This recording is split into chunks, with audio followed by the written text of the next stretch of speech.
All right. Sorry to repeat myself, but replication, sorry, it's just a stupid pun.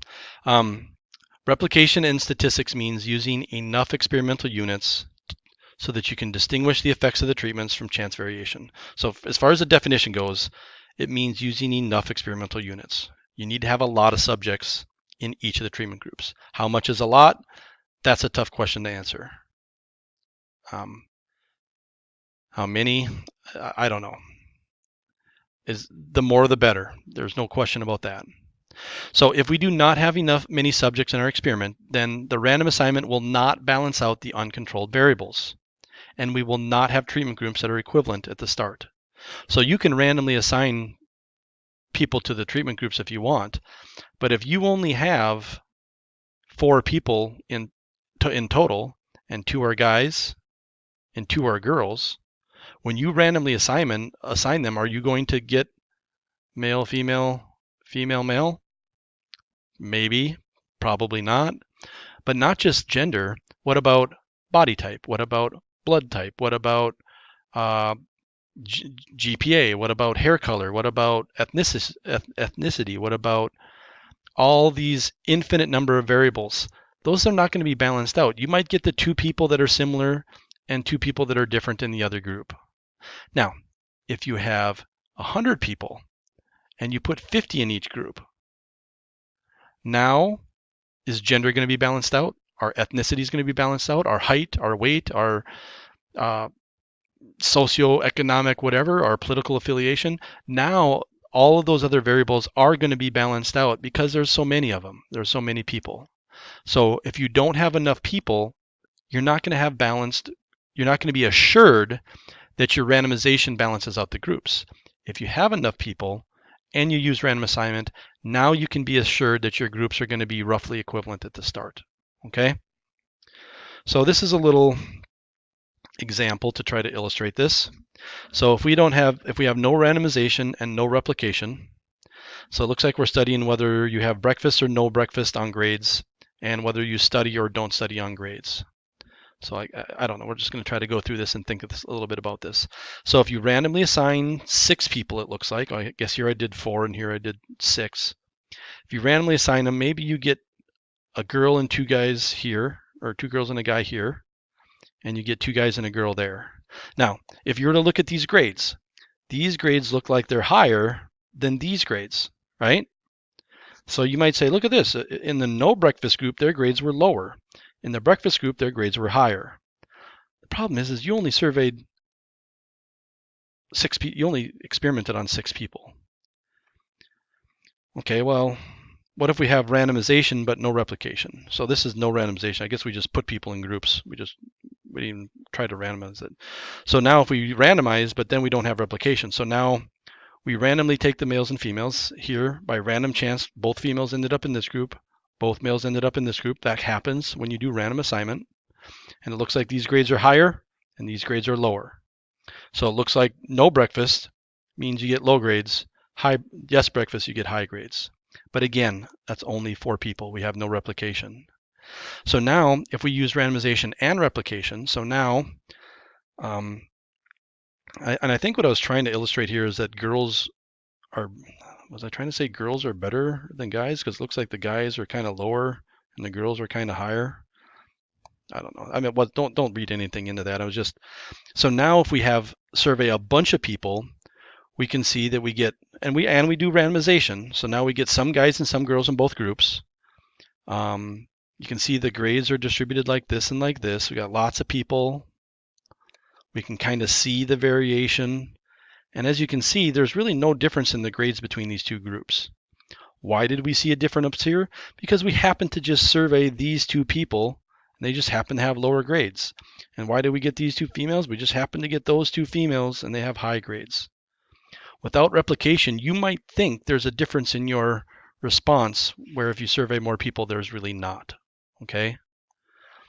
Over here, studying. Now, I'm assuming studying does actually cause you to get higher grades. That seems like it would make sense.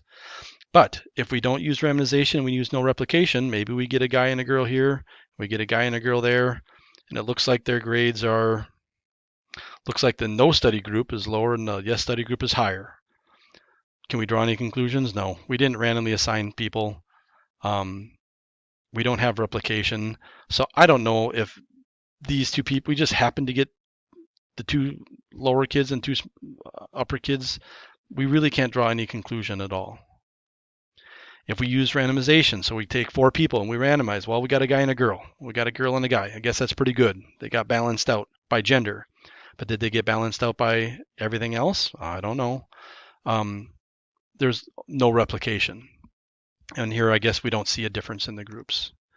But if you have enough people and you get, now you do random assignment, so you get a good mix of guys and girls. You also get a good mix of ethnicities and political affiliations and heights and weights and body types and hair colors and how they, grade, whatever. All of those variables are going to be balanced out because we have a lot of people. And now we can kind of see that the study group, I think I mixed this up, made it look like the group that didn't study got higher grades than the group that did study. I didn't mean for that to happen.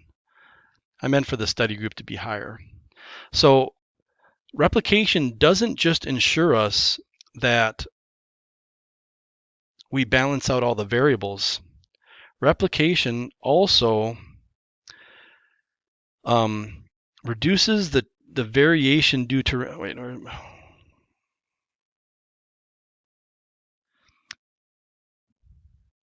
I'm trying to find it. Additionally, having many subjects in each treatment groups allows us to get an estimate of the variability due to the uncontrolled variables. So whenever you just take a small sample of people, you might get a person here and a person there. A lot of variability and no variability here. But if you don't have enough replication, you really can't get a good sense of how spread out your group of people are. But if you survey enough people, you can kind of get an estimate for the middle and how spread out they are, and an estimate for the middle and how spread out they are. And then you can start to see differences in the two distributions. Okay? So random assignment and replication, very, very important. So in summary, hopefully I was able to explain why all 4 aspects are important. Good experimental design needs to have all 4. With randomization, replication, control, and control, each treatment group should be nearly identical. And the effects of other variables should be about the same in each group. So the control is handling the other variables are the same in each group. Randomization is making the groups nearly identical. Now, if changes in the explanatory variable are associated with changes in the response variable, we can attribute the changes to one of the following. The explanatory variable caused changes in the response variable. We would conclude that if our results were statistically significantly different, one distribution is up here, one distribution is down there. Look at this, there's a significant difference between them, so we would say our results are statistically significant. Or the differences in the response is due to random chance assignment of the subjects to the treatments. And we don't have statistically significant differences. So basically we might get something like this, and we might get something like this. You might say, well, it looks like there's a little bit of a difference, right? However, the question is, couldn't that difference arise just by random assignment?